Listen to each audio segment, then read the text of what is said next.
Alright guys, what's going on? Welcome back to the Buck Fever Podcast.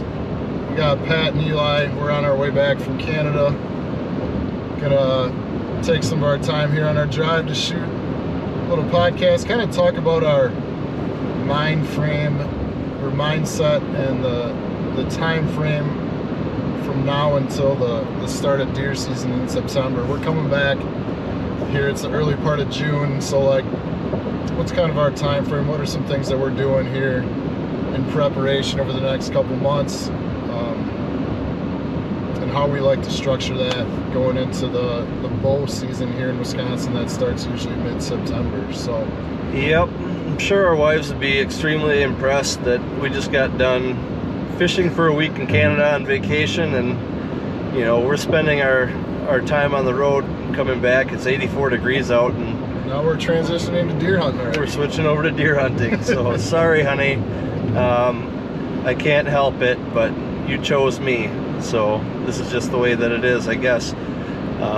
But yeah, we've had a lot of success in the early season over the past couple of years, and I think, I don't know, a lot of that has stemmed from our approach that we take in the summer months.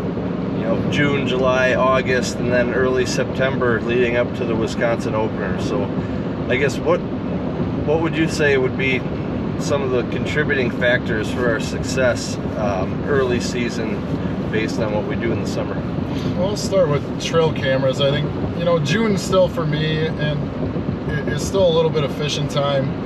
I mean, as is a lot of the summer, but in terms of what we're starting to get ready, deer hunting, we like to usually deploy our trail cameras sometime around, probably the earliest is like the July 4th weekend, but sometime in the first half of July. So for us now, like I can see over the next month, we'll be going through just trail camera inventory, making sure, we got clear cards, we got all working cameras, all the old batteries are out, buying the new stock of batteries, just taking inventory on what we got.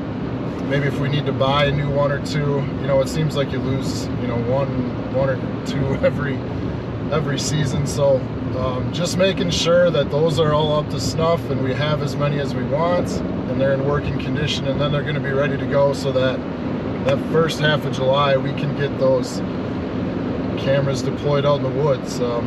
That's usually when we like to do it. Gives you a nice summer inventory of what's going on out there. You can kind of get it, all the bucks aren't ready in the first part of July, but for me that's really when the page turns into hunting season, is right after that July 4th weekend. Then I'm really starting to crank up into deer hunting's only 2 months away-ish at that point, and that when it really starts to crank up. I think over the last couple of years we've done a much better job of planning our approach throughout the summer months going into the season. And like I said, trail cameras play a big role in that. Cellular cameras help with that. But like when we go out and hang trail cameras, we do that at the same time as when we're going out to hang new sets and check all of the stands that we have in, put new ratchet straps on, clear shooting lanes, plant our food plot. So we're in there messing around for a day or two, and then we're out again. And ideally, unless we're having some sort of a camera malfunction, we don't step foot back on that property outside of filling up our water tanks if they're empty, or hopefully not till the opener of bow season. Right. There might be so we're talking about a lot of our work towards our September opener happens between late June and the first week in August. We like to not really step foot on the properties if we can over a whole month in advance of the season. I think that's where a lot of people miss the boat. They might have great summer trail camera pictures, and then all of a sudden they're in there a week or two before the season, cutting down all kinds of brush, cutting new shooting lanes, hanging new stands, getting all their scent in there, and then all of a sudden the first week of the season sucks. Yeah. Well, I wonder why. It's because you just completely blew it up and changed all those patterns that the deer were on. We're clear out of there, leaving the property alone, ideally in a month or more in advance. And Yeah. it certainly has helped. Yeah, and I think, you know, like I already said, the cellular cameras have really helped us with that.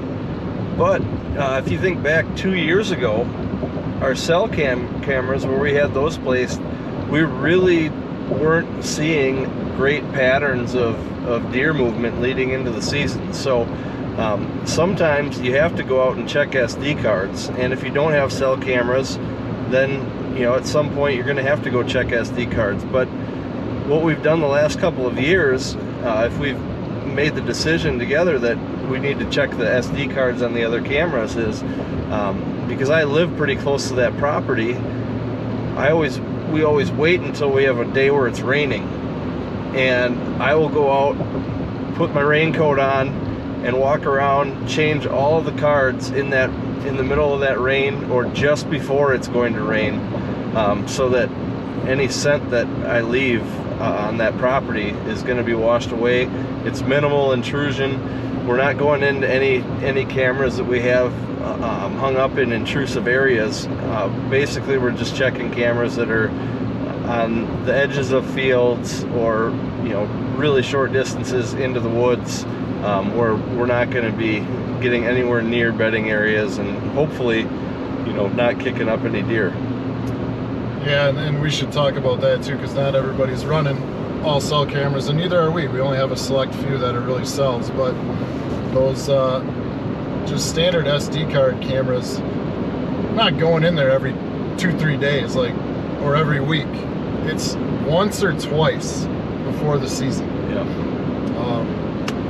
It's so hard to do because you're excited. It's hard to do because you're excited, and it's awesome getting pictures, but you're doing more damage than good if you're in there all the time. I'm a true believer in that.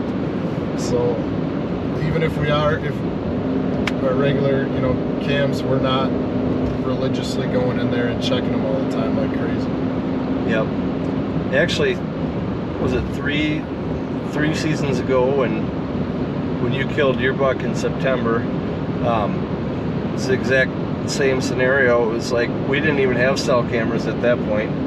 So it was the week prior to the season starting, and I was out in the rain going to check cameras, and the buck that you killed, I actually kicked him up. He was bedded down.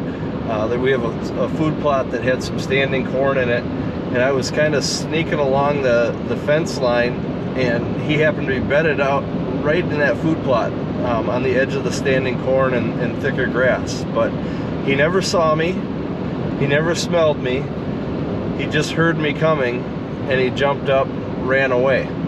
So I didn't even go walk in there any further after I'd kicked him out. I just said, all right, I saw enough. I know that buck is living right in this area. Yeah, I don't need to check the cameras. Check the camera. Yep. That's right. I just turned around and walked over to the other end of the property and pulled the cards out of those cameras. Yeah, because specifically if we're talking that year, this is the second weekend of the season. I was in there on Saturday night.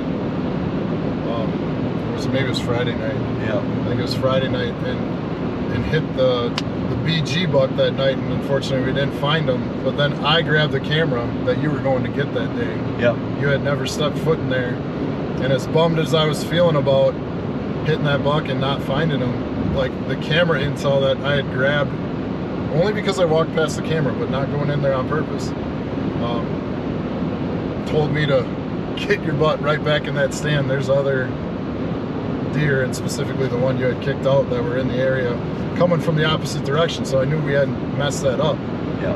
And sure enough, I ended up killing him the very next night, but got right back in that tree. Yep. And then it was the following year, same thing. That was the first year that we had dug in the water holes, and we had some cell cameras at that point, but we didn't have a cell camera on the water holes, and it's the same thing. I went in there and pulled the card on that camera, and BG, same deer that you had hit the year before. It was something ridiculous. Like 9 of 11 nights he had shown up in daylight on that water hole. So that told us opening weekend, we got to be in there and be ready to hunt him. But same thing, I was out there, it was raining, low level of intrusion. That water hole is about 5 yards off of the edge of the field in a little food plot, and it's got some pretty tall grass all around it, thick stuff. So the only way deer would have known I was in there is if they were like bedded right there and saw me walk in. Yeah, so I mean, other things trail cameras are definitely probably our first priority here, getting that all set up and ready to go. And then you talked about when we do go out and deploy these, again, like we've touched on many times, we both have families and we have limited time. So, usually we're trying to knock this out in like a 2-day window that we might get in the summer where I can get away and get down to the property, or we both can get away. So we're trying to deploy cameras and do our tree stand stuff all at the same time. And again, to be more efficient at doing this stuff, we always make a list, at the end of the season of changes or what tweaks or maybe what stand needs what. We usually try to make a day out there in the spring and take care of the highest priority stuff on that list, which still leaves us, half of that list of items to do, and then we can knock that out when we get out there for these 1 or 2 days in July, and get it done. And safety's a big part of that. We're going around and checking ratchet straps or adding ratchet straps or changing them out on almost all of our tree stands, doing a quick check, again, looking at notes from the year before if we needed a shooting lane or something added to that particular set. But this is all getting done in a 2-day window in the middle of July. So yep. And usually, like Pat said, we have a couple of stands that we might want to move or tweak, but once in a while you go in there and a lot can happen over the course of winter, spring, summer. So you have to go and check your stands. You don't know if there's limbs that have fallen down onto them, if there's a big tree that has fallen down in an area that's now rerouted deer travel patterns, and now you got to move a set. There's multiple different reasons for having to move a set. Fortunately, we've been on that property for, what is this going to be, year 18 coming up? Something like that. So it's a property that we know very well, and we have a good idea of what areas of this farm the deer use at what times of the year. But little things like that, a tree falling down, that can move deer 20 yards further away from your stand than they would have been the year before, and you got to go in there and be ready to make some adjustments. There's a big problem with the emerald ash borer on the property that we hunt. So basically every ash tree on that property is dead or dying. So some of our best sets had been in ash trees, and then you go and check them and you can see that the bark is starting to become discolored and that they're not budding anymore. Well, now you just lost that tree. You got to tweak it, you got to move it. So it's not the most ideal to be doing that in the middle of July, and it seems like whenever we do it, we pick a week where it's going to be 95 degrees out and humid and buggy, and yeah. But always seems to be like that. Yeah, I will take the pain of having to deal with that over not having stuff ready, or blowing your property up, futzing around in there right before the season. Yeah, we're rarely ever hanging or switching a set or doing any type of work in season, almost ever. Yeah. And then I think another thing that we touched on a little bit already, but we should probably expand on is water. This property that we're on does not have a pond, doesn't have a stream running through it. All the water sources that deer are using are primarily on neighboring properties. So I don't know why it took us so long to do this, Actually, we used to have a couple of little like kiddie pools hung up out there, or set out there, and they would just catch rainwater.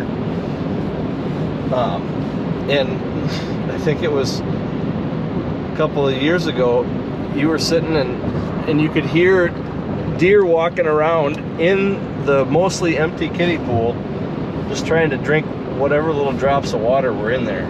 So following year, we said, all right, we're gonna commit to putting a couple of water holes in. And what did we put in? Two the first year, and then we added another 2 last year. So I think we're up to 4 water holes on the property. So and we use 110 gallon big thick rubber tanks.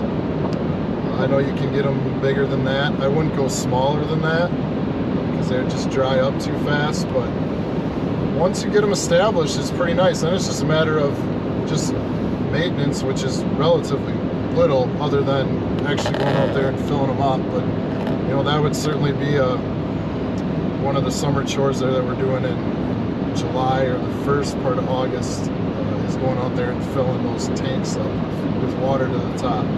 And it's unbelievable. Anytime you're in a little bit of a drought throughout those summer months, not just deer, but all wildlife is like, it's a magnet for them. Everything in the woods is coming to that water. Possums, raccoon, deer, turkeys, squirrels. Yeah, we've seen it all, even just from the tree stand sitting over them. You get a lot of visitors to the water holes. That, you know, just keeps your interest going when you're watching a squirrel trying to finagle how he's going to hang on to the edge and get a drink. Yep, some cheap entertainment. So, you know, add those things in, they get hit. You know, and for those first couple of weeks of the season, it's a huge attractant. Huge attractant. They've also been effective during the rut too. Very effective during the rut, as well as a place that deer are gonna make that, bucks are gonna make that quick stop. We've never shot one over a water hole in the rut yet, but again, we've only had them out there for 2 years, but we've had plenty of trail camera pictures at all times of the day of deer swinging in by, grabbing a quick drink, and they're gone. They're back out. So yep, just another tool to help pattern them and to give them a reason to stop by your tree stand.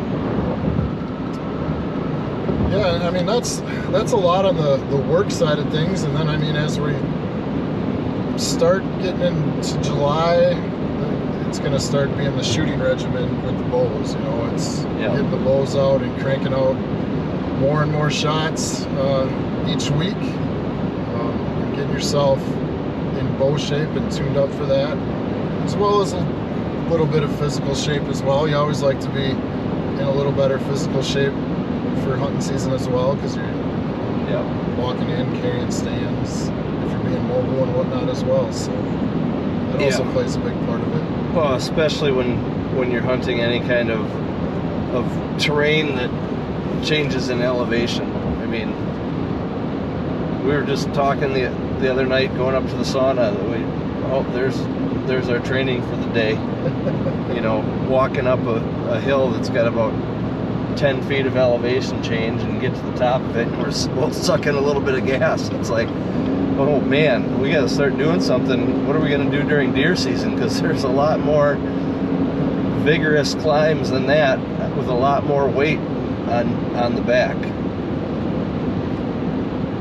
So yeah, and if you're a food plot person, those fall plots are, you know, early part of August is a good time of year typically for most things that you're planting, you know, sometime during that month. So that's a good time to get that stuff done as well.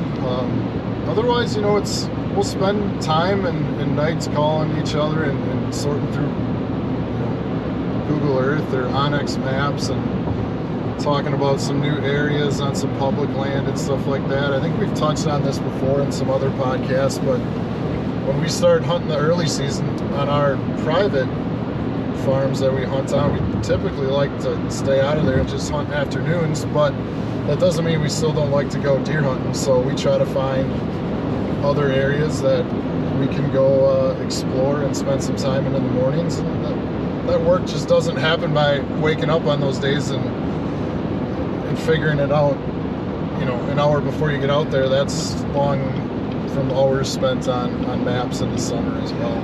Yeah, and if you spend any time looking at, public land in whatever area it is that you hunt, you'll probably find that there's a lot more of it than you actually realize. And I mean, for example, southwestern Wisconsin, there are tons of small parcels of public land, whether it be through managed forest law or it might be state land. And then there's a couple of sections where it's really big tracts, tens of thousands of acres of public land. And when you start looking at all those different spots and options, it's like, okay, what do we want to prioritize? And you can only do so much from looking at a map and going in there, or without going in there. You can get a general idea of what you think might be good, but until you put boots on the ground in those areas, see what the vegetation is like, what's the stem count like, what are deer actually using for terrain features to funnel their traffic pattern, you really don't know until you're in there hiking around and scouting. So a lot of those morning hunts in September, October end up being scouting missions, because you know what, if I mess something up on a piece of public, that's okay. There's so much more public to go check out. And even if you mess something up and you by chance end up seeing a big buck, well, now you know that he's in there, and that whatever area you were in is part of his core. So you can kind of start to take things from there, and narrow in on the areas that he's actually using. Where's he bedded? You already kicked him out of there, so you might as well just go be intrusive at that point and see if you can learn any new information. But it's always just learning. I mean, some of those spots that we've gotten into on a mid-September morning hunt are spots we'll return to like the next year in the rut, because we found it and said, boy, this would really be good during the rut, or some time frame, later on. And then, you might not get back to it that year, but you just put more like tokens in the bag, or more knowledge of different spots that you can always return back to anytime, because now you've been in there. It's not just a dot on the map, but you've actually laid some boots on the ground. And I can think of a couple of particular spots that we haven't even been back into, but we know potentially could be good spots. So,